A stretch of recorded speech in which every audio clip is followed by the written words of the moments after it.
Bonjour et bienvenue dans Café Exhortation.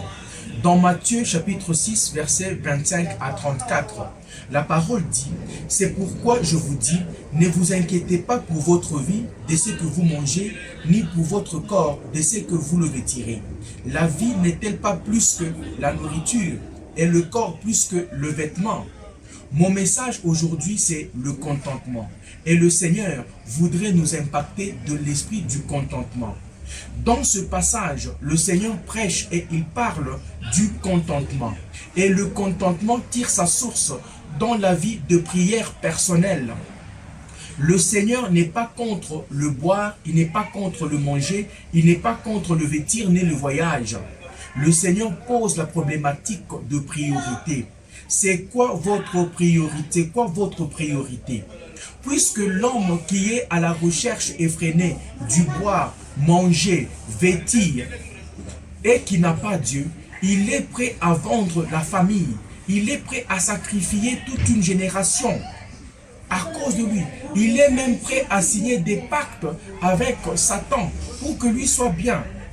Beaucoup sont homosexuels aujourd'hui. Beaucoup sont proxénètes, je le disais, à cause du boire et du manger.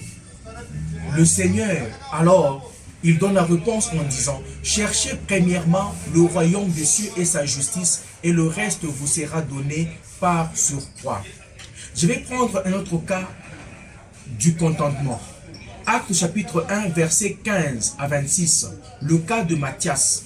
Matthias n'est pas un nouveau venu dans le cercle de Jésus, ni dans les rangs des apôtres. Il a été là dès le début du ministère de Jésus. Depuis le baptême de Jean, il a été là. Matthias a même été là lorsque le Seigneur se choisissait ses 12. Mais lui n'a pas été choisi. Il est resté cependant parmi les 70 qui étaient là pour le succès du ministère, que je peux appeler, ils étaient les chargés des missions ou d'itinérance.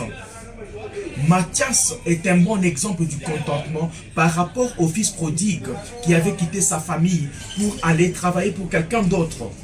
C'est quoi le contentement? Le contentement n'est pas un esprit de compétition.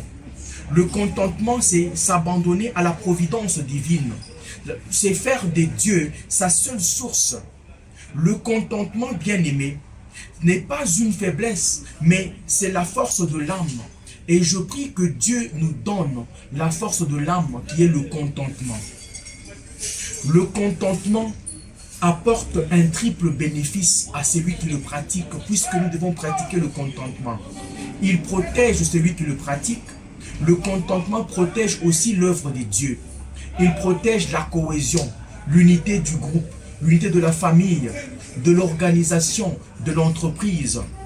Le contentement nous pousse à garder notre quiétude. Il nous pousse à garder l'équilibre au milieu des adversités. Par rapport à l'esprit prodigue, un esprit prodigue nous pousse à manger les caroubes, les swine food et de travailler à la porcherie pour quelqu'un d'autre. Bien-aimés, en conclusion, la parole de Dieu nous encourage au contentement et il associe le contentement à l'esprit de la foi. Le manque de contentement devient alors comme un manque de foi. Le contentement n'est pas quelque chose que nous avons naturellement. C'est une vertu que nous devons cultiver dans la prière. Et le Seigneur veut que nous puissions cultiver le contentement dans la prière. Puisque c'est Café Exhortation, bien-aimés, passons un bon week-end et que Dieu nous bénisse. Merci et bye bye.